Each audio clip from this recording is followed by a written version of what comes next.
2026년 2월 10일, 오늘 아시아 시장에서는 정말 흥미로운 일이 벌어졌습니다. 한국 시장은 서로 다른 길을 갔고 중국 시장은 조용히 위를 향했죠.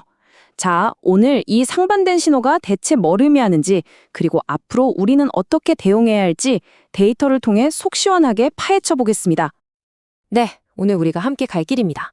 먼저 시장 데이터로 오늘 하루를 빠르게 훑어본 다음에 도대체 왜 한국 시장 안에서 이렇게 길이 엇갈렸는지 그 속사정을 깊게 들여다볼 겁니다.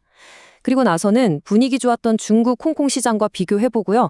이걸 토대로 2월 전체 시장을 예측한 다음 마지막에는 그래서 우리는 뭘 해야 하는지 바로 써먹을 수 있는 콘트 전략까지 전부 알려드릴게요.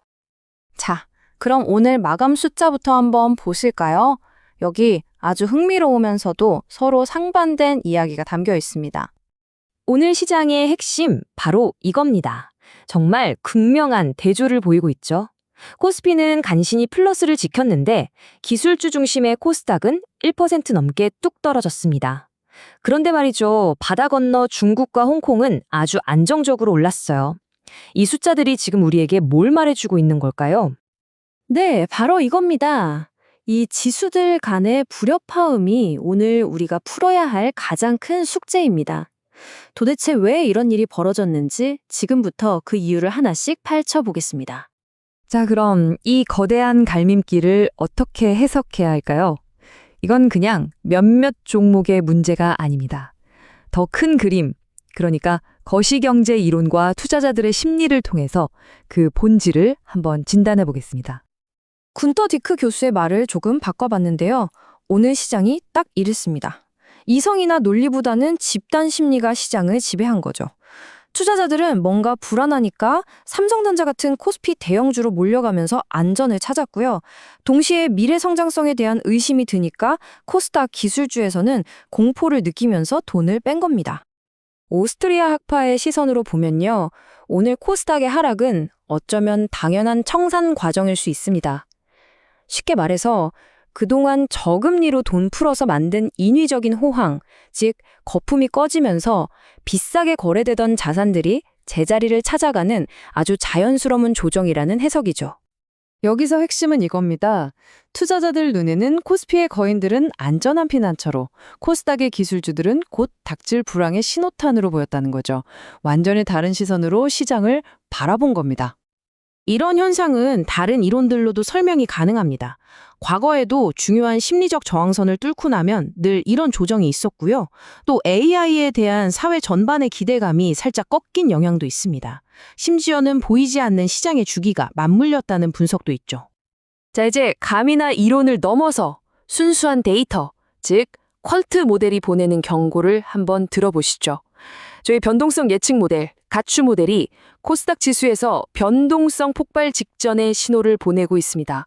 곧 큰 움직임이 있을 수 있다는 거죠. 반면에 코스피는 약간 과열됐던 걸 식히는 단기 조정 신호가 나타나고 있고요. 데이터는 명확하게 서로 다른 길을 가리키고 있습니다. 자, 그럼 이런 혼란스러운 한국 시장과는 정반대로 바다 건너 중국과 홍콩은 어땠을까요? 완전히 다른 이야기가 펼쳐졌습니다. 보시는 것처럼 중화권 시장 분위기는 아주 좋았습니다. 상해종합지수는 10년 만에 최고치에 바짝 다가섰고 항생지수에는 글로벌 자금이 막 들어왔습니다. 기술주들도 힘을 내면서 반등에 성공했고요. 한국 시장과는 전혀 다른 힘이 작용했다는 게 느껴지시죠?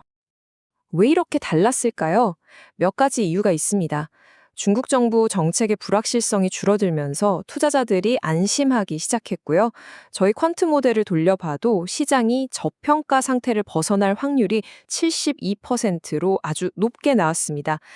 또 간밤에 있었던 미국 기술주들의 좋은 흐름이 시차를 두고 긍정적인 영향을 미친 것도 한몫했죠.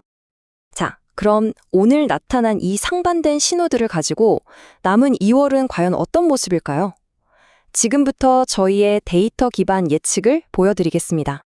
저희 모델의 결론은 명확합니다. 이 양극화 계속된다는 겁니다. 슬라이드에 나와 있는 2월 말 목표치를 보시면 코스피와 중화권 시장은 상승세를 이어갈 가능성이 높은 반면에 코스닥은 추가 하락 압력을 받을 것으로 분석됩니다. 시장의 쏠림 현상이 더 심해질 거라는 뜻이죠. 이걸 그래프로 보면 더 확실해집니다. 우량주 중심의 코스피와 항생 지수는 위쪽을 향한 기대감이 강한 반면 기술주 중심의 코스닥은 아래쪽으로 압력을 받고 있는 모습이 명확하게 보이죠. 자, 그럼 이렇게 복잡하고 어려운 시장에서 우리는 도대체 뭘 어떻게 해야 할까요? 지금부터 이 분석을 바탕으로 바로 써먹을 수 있는 구체적인 퀀트 전략 3가지를 제시해 드리겠습니다. 첫 번째 전략은 오늘 계속 말씀드린 이 양극화 현상을 이용해서 직접 수익을 내는 페어 트레이딩입니다. 아주 간단해요. 1단계처럼 오를 걸로 예상되는 코스피 대형주는 사고 2단계처럼 내릴 걸로 예상되는 코스닥 150 선물은 파는 겁니다. 이 전략의 가장 큰 장점은요.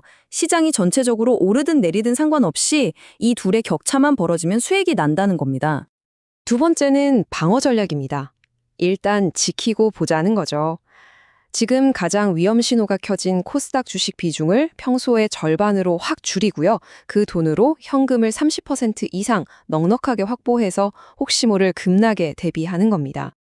마지막 3번째 전략은 확률적으로 이길 가능성이 높은 게임에 참여하는 겁니다.